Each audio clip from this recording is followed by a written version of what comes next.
There was a time when American cars didn't need to be exaggerated to be beautiful. They didn't shout, they didn't try to intimidate. They were simply elegant. The 1950s were an unrepeatable moment. A decade when design mattered as much as engineering. When every line had intention, every chrome detail had purpose. And every car seemed to say something about the person behind the wheel. It wasn't just transportation, it was presence, it was style. It was identity. Today, when we look back, we think of tail fins, chrome, and impossible colors. But the true beauty of that era went far beyond the obvious. It lived in the proportions, in the restraint, in that effortless sense of luxury that didn't need justification. And here comes the key question. What if I told you that some of the most beautiful cars ever built weren't the most famous, the most remembered, or the ones that always appear on the usual lists? In this video, we're going to explore some of the most beautiful American automobiles of the 1950s. Not the fastest, not the most extreme, but the ones that best represented an era when elegance was the ultimate form of luxury. Don't forget to like, share, and subscribe to Nostalgia Rides for more legendary cars. Number 10, 1956 Studebaker Golden Hawk. This is a car that doesn't fit comfortably into any category. And that's exactly why it works so well. The Golden Hawk is aggressive, compact, and visually tense in a decade dominated by long-flowing automobiles. It doesn't look relaxed, it doesn't look ceremonial.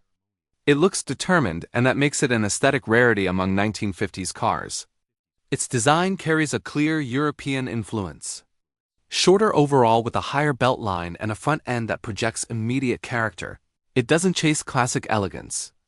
It demands presence. The bulging hood, bold grille, and unconventional proportions make it feel almost like an outsider surrounded by refined luxury cruisers. What makes it even more compelling is that the visual attitude wasn't just for show. Studebaker decided the Golden Hawk shouldn't merely look fast. It had to be fast. It was powered by the Packard built 352 in V8, delivering roughly 275 horsepower, an impressive figure for such a compact and relatively lightweight car. That power-to-weight ratio made it one of the quickest American cars of its time. It didn't just appear aggressive, it genuinely was. This gave the Golden Hawk a personality unlike anything else on this list. While many 1950s cars seemed designed to glide down the highway, the Golden Hawk looked ready to attack it. This wasn't a car for leisurely drives, it was a car for drivers inside. The atmosphere leaned more toward function than pure luxury, well-finished certainly, but without the ambition of becoming a rolling living room. Everything reinforced the idea that this Studebaker was built for someone who valued the driving experience more than social status. And that is its greatest achievement. The Golden Hawk didn't try to compete with Cadillac in luxury. It didn't try to match Buick in refinement. It competed with itself and created something unique today. A well-preserved Studebaker Golden Hawk typically falls between $45,000 and $80,000. These cars didn't need extreme numbers or aggressive styling to justify their beauty. They were beautiful because they were thoughtfully designed, because they communicated calm, status, and a very clear idea of what luxury meant at that moment in history. Number 9, 1956 Ford Fairlane. This car wasn't trying to be the most luxurious or the most exclusive. Its goal was something far more interesting to represent the optimism of the 1950s. The Fairlane is color, visual lightness, and confidence. It doesn't carry the serenity of a Lincoln or the authority of a Cadillac. Instead, it offers something different, a sense of freshness. It feels like a car built for sunshine, for wide boulevards, for a moment in history when everything seemed to be moving forward. Visually, it is one of the best proportioned Fords of the decade. The lines are clean, color plays a fundamental role, and the chrome feels cheerful rather than heavy. It doesn't try to dominate the road, it invites you in, today. Its presence feels incredibly charming, but no less beautiful because of it. The Fairlane perfectly captured the midpoint between elegance and accessibility. It was aspirational yet attainable, not reserved for a closed elite. It became a real part of the American landscape. Seen, experienced, and remembered inside. The philosophy was simple and effective. Plenty of space, excellent visibility, and an interior designed for everyday use without losing its charm. It wasn't meant to dazzle with extreme luxury, but to complement the car's overall experience, light, optimistic, and enjoyable. Under the hood, Ford offered a wide range of engines, but the Fairlane truly came alive when equipped with the 292 cubic inch Y-block V8, producing around 200 horsepower, more than enough to give the car smooth, confident performance for its time. Today, a well-preserved 1956 Ford Fairlane typically ranges between $30,000 and $55,000, depending on condition and specification. It isn't the most expensive classic nor the most sought after, but few capture the spirit of their era quite as clearly. Number 8, 1954 to 1956, Pontiac Star Chief Convertible. This car exists to challenge a very common assumption that Pontiac was always a rough performance-first brand. Before it became synonymous with muscle and aggression, Pontiac experienced a moment of genuine elegance. And the Star Chief may be the best expression of it. It wasn't striking because of excess, but because of balance. The design is long, fluid, and beautifully proportioned. The body seems to stretch naturally without abrupt breaks or forced elements. The fins remain restrained, the chrome supports rather than dominates, and the entire composition communicates a sense of visual lightness that was unusual for a car of this size. With the top down, the Star Chief transformed completely. It no longer looked like a large family car. It resembled an American Grand Tourer built for open highways, traveled with calm confidence and style, elegant without pretension, attractive without begging for attention. Within General Motors, this Pontiac represented something very specific, an aspirational yet attainable alternative. It didn't carry the emotional distance of a Cadillac, nor the extreme restraint of some competitors. It was a car that wanted to be liked and achieved it effortlessly. Inside, the atmosphere reinforced that promise. Generous space, wide seating, and a clear emphasis on comfort meant to enhance the journey, not just the destination. There was no unnecessary extravagance, only a welcoming environment that felt thoughtfully resolved. Under the hood, the Star Chief featured Pontiac's early V8 engines, the 287 and later the 316 cubic inches. Producing over 220 horsepower in their best-equipped forms. It wasn't a sports car, but it was more than capable for its size. Acceleration was smooth, and it held highway speeds with an ease that surprised anyone judging it solely by its elegant appearance. And that is exactly what makes it special today. It wasn't extreme, it wasn't controversial. It was simply beautiful in a time when that alone was enough in today's collector market. A well-preserved Pontiac Star Chief convertible typically ranges between $40,000 and $70,000, reflecting a growing appreciation for a side of Pontiac many people forgot ever existed. Number 7, 1951 Nash Ambassador Custom. This car belongs to a very special category, the future that arrived too early. While most American manufacturers were still committed to heavy lines and traditional proportions, Nash chose a different path. The Ambassador didn't look aggressive, sporty, or luxurious in the classic sense.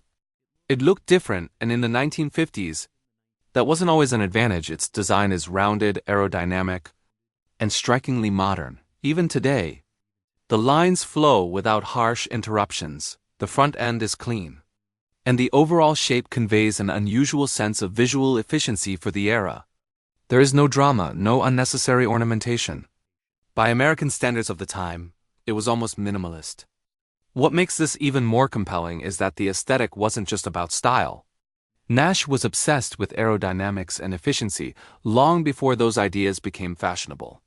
The Ambassador Custom was designed to slice through the air, to ride smoothly and steadily, to travel quickly without visual or mechanical strain. Inside, the same logic prevailed: generous space, an airy atmosphere, and a layout focused on real comfort rather than ostentatious luxury. This was a car designed to be used, not simply admired from a distance. Today, a well-preserved Nash Ambassador Custom typically sits between $25,000 and $45,000, making it one of the most underrated examples of 1950s American design. It isn't famous, it isn't obvious, but it is unquestionably one of the most interesting cars in this group. Number 6. 1950 to 1952 Chrysler Windsor Deluxe. This car plays a very dangerous game in a video like this, looking too proper. The Windsor doesn't try to seduce you at first glance. It lacks the obvious glamour of a Cadillac and the bold personality of a Packard Caribbean. Its design is conservative, almost formal. And precisely because of that, many people overlook it. But when you take a slower look, it begins to reveal something deeper. The lines are clean, balanced, and surprisingly European for an early 1950s American car. There is no exaggeration, no theatrical gesture. Everything feels measured. It's the kind of automobile that doesn't shout, "Look at me," yet the longer you observe it, the better it ages in your mind. The Windsor represents a type of elegance that barely exists anymore. Quiet, polite, engineered to last for decades rather than just a season. It's easy to picture it parked in front of a classic hotel or gliding down of a secondary highway with total composure. Never trying to prove anything inside, the philosophy was clear. Real comfort, generous space, wide seating, thoughtfully finished materials, and a sense of solidity that made everything feel under control. This was a car built to be used every day for many years. And here's what makes the Windsor Deluxe so interesting. It was never an aspirational car. It was never a pop icon. But it was a perfect example of conservative good taste today. A well-preserved Chrysler Windsor Deluxe typically ranges between $30,000 and $55,000. Relatively accessible numbers for a vehicle with this level of presence and historical quality. It's one of those classics that appreciates not because of fame, but because of coherence. And now, a direct question for you: are you drawn to this kind of sober, understated elegance, or do you prefer the louder, more theatrical designs of the 1950s? Leave it in the comments. Number 5. 1952 to 1955 Lincoln Capri. This is one of those cars that almost never appears on most beautiful lists. And that says more about the audience than about the automobile itself. The Capri never tried to be spectacular. It didn't wear outrageous colors, exaggerated lines, or chrome that demanded attention, and precisely because of that, it feels incredibly elegant today. It was a car designed for someone who didn't need to prove anything. Visually, it was clean, proportional, and confidently grounded. The front end is serious, almost institutional, yet never rigid. The body flows continuously without unnecessary ornamentation, carrying a low, assured stance that communicates calm authority. It doesn't look fashionable, it looks thoughtfully engineered. Lincoln occupied a very particular space with this car. It wasn't as ostentatious as a Cadillac, nor as sporty as some rivals. It felt more European in spirit, more restrained, more sober. That subtlety made it invisible to many, but irresistible to others. Inside, the Capri reinforced the idea of rational luxury. Spacious, comfortable, well-finished, and free from theatrics. Everything was exactly where it should be. It was built for long-distance travel without fatigue, without noise, and without the feeling of being surrounded by excess. Under the hood, the Capri featured large Lincoln V8 engines. First the 317 cubic in, later the 341, producing around 225 horsepower. These were smooth engines designed to deliver authority without drama, and that is its charm. The Capri didn't seek applause. It was built to endure today. A well-preserved Lincoln Capri typically ranges between $35,000 and $65,000. Relatively modest figures for a car with this level of design, presence, and history. It remains an underrated gem. And perhaps that is exactly what makes it so appealing. Number 4, 1953. Packard Caribbean. This car was never meant to please everyone. And that was exactly its problem and its greatest virtue. While Cadillac and Buick aimed for broad desirability, Packard did something different with the Caribbean. It built a car designed to impress only a select few. It was exclusive by concept, not by marketing. And you could feel that in every detail. The Caribbean sat low-wide and visually commanding. But its boldest statement came through color. Packard embraced two-tone and even three-tone combinations at a time, when many manufacturers still hesitated to step outside the mold. It wasn't discreet, it was elegant, but with a visual confidence that was rare in the 1950s. There is nothing timid about its silhouette. Nothing overly conservative. The design is direct, almost defiant. The front end carries real visual weight. The body appears firmly planted on the pavement, and the overall impression communicates something very specific: status without needing exaggeration. It wasn't built to attract everyone's attention. It was built to be noticed by people who already drove expensive cars. Inside, the Caribbean felt different. This wasn't soft luxury, it was serious luxury. High-quality materials, meticulous finishes, and a sense of exclusivity that never tried to be loud. It felt tailored rather than mass produced. And here is the most interesting part of the Caribbean. It was never a mass success, it was never a popular icon. But it became one of the final grand gestures from a brand that refused to become ordinary today. A well-preserved Packard Caribbean typically falls between $80,000 and $140,000. Numbers that reflect not only its design but also its rarity and historical significance. It didn't age like a trend, it aged like a collector's piece. Number 3, 1954 Cadillac Series 62 Coupe de Ville. Before Cadillac fully surrendered to oversized tail fins and visual drama, there was this almost perfect moment. The early 1950 Series 62 is for many the definition of classic American elegance. Its design is clean, balanced, and deeply cinematic. The long hood, the straight shoulder line, the low, well-integrated roof. Everything feels carefully measured to communicate status without exaggeration. It wasn't trying to impress through extravagance, but through proportion. And that is exactly what makes it so beautiful even today. This Cadillac looked like a movie star's car, yet without unnecessary theatrics. Chrome was present, yes, but thoughtfully applied. The fins were still restrained, almost shy. And the entire composition projected elegant solidity rather than visual spectacle. Inside, the message was unmistakable. This was serious luxury. Premium materials, wide seating, clear instrumentation, and an atmosphere designed for silent travel and absolute comfort. It wasn't a sports car, and it never pretended to be. It was the kind of car that made you feel like you had already arrived before even stepping out. Under the hood, Cadillac fitted its refined 331 cubic in V8, producing roughly 210 to 230 horsepower depending on the year. It gained speed effortlessly, without vibration or urgency. It was velocity wrapped in silk. Something very few manufacturers knew how to deliver so well today. A well-preserved Cadillac Series 62 Coupe de Ville typically ranges between $50,000 and $90,000 depending on condition and originality. A value that perfectly reflects what it represents. One of the most refined moments in Cadillac design history, and now I want to hear your opinion. Do you prefer this kind of restrained classic elegance, or the more exaggerated style Cadillac would embrace just a few years later? Leave it in the comments because that answer says a lot about how each of us understands beauty in the 1950s. Number 2, 1952 to 1953, Buick Roadmaster Convertible. If the Oldsmobile represented emerging sporting luxury, the Roadmaster was something else entirely. It was flowing luxury, almost architectural. A car that didn't feel drawn from lines, but sculpted from volume. The early 1950s Roadmaster had a presence that was impossible to ignore. Long, wide, and surprisingly low for its size, with a body that seemed to glide over the pavement. Everything about it conveyed solidity, but also elegance. There was no visual tension, no aggression. Just a feeling of absolute confidence. The secret to its beauty was the way the shapes flowed together. The imposing front end, still restrained tail fins. Chrome applied with intention, and that continuous sideline that made the car appear even longer than it already was. As a convertible, the Roadmaster reached another level entirely. With the top down, it became a pure statement of status and taste inside.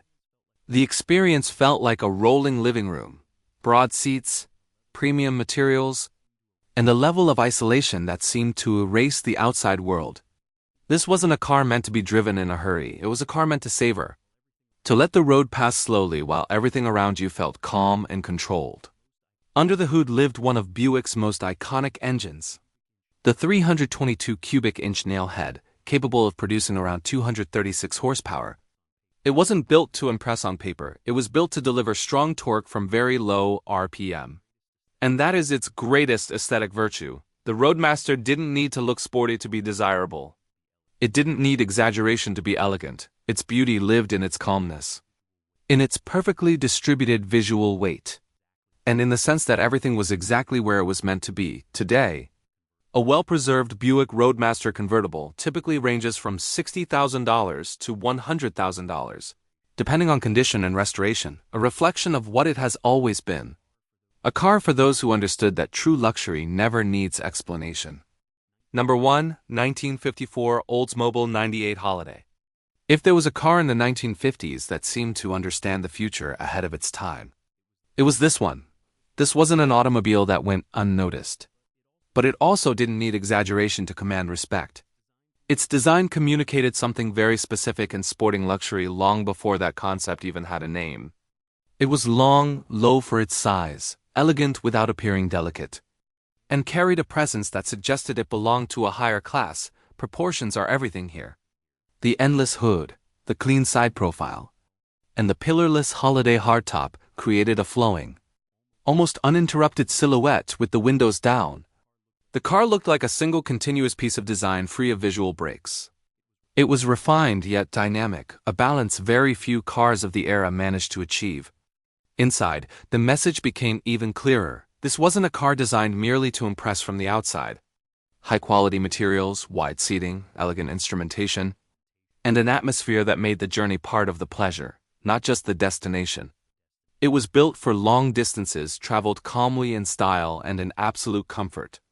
Under the hood sat the legendary 324 in Rocket F8, one of the most respected engines of its time. In its stronger configurations, it produced over 230 horsepower. Serious output for the mid-1950s. This wasn't loud, aggressive power, it was deep, smooth, constant strength. The kind of engine that allowed the car to accelerate effortlessly, as if it always had hidden reserves waiting, and that is the secret behind its beauty. It wasn't a car trying to grab attention. It was a car that carried presence naturally. Today, the Oldsmobile 98 Holiday is one of those classics many people overlook, yet it has aged with remarkable dignity. A well-preserved example typically ranges between $45,000 and $80,000, depending on condition and originality. Figures that reflect not only its size and luxury, but also its historical importance. It wasn't a muscle car, it wasn't a sports car, but it was one of the most elegant expressions of American luxury in the 1950s. And the best part is, this is only the beginning of the journey. And now I want to hear from you. Which of these cars do you consider the most beautiful of the 1950s? Leave it in the comments, because every choice reveals something different about how we understand classic beauty. And if you enjoyed this journey, I recommend watching the video now appearing on your screen, where we explore the most beautiful American wagons of the 1950s.